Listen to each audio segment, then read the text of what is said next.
ఇది టోటల్గా మున్సిపాలిటీకి మొత్తం అప్పయిపోతే మనకు ఆ బాధ కూడా ఉండదు.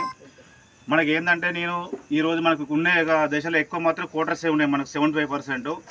ఆ 75%లో క్వార్టర్స్ కూడా నేను ఈరోజు నాకు కార్మికుడు కూడా ఎంతో ముఖ్యమో సేమ్ అలాగే మనకు మామూలుగా మనం జనరల్గా ఆర్డర్ నడుపుకున్న మామూలు పని చేసుకున్న నాకు వాళ్ళు కూడా ముఖ్యమని సార్ ఎవరిని ఎలాంటి ఇబ్బంది పెట్టద్దు సార్, వాళ్ళు కూడా అవసరమే, మనకి వీళ్ళు అవసరమే, వాళ్ళు కార్మిక పిల్లలే వీళ్ళు అందరూ ఒక 30 సంవత్సరాల కింద వచ్చిన సార్, ఎవరిని ఇబ్బంది పెట్టద్దు అని నేను ఏ ప్రభుత్వంలో ఉన్నా ప్రతిసారి ఆ జీఎం గారికి కానీ ఎవరికి కానీ చెప్తూనే ఉన్నాం. దాన్ని అట్లనే ఆపుకుంటూ వస్తున్నాం.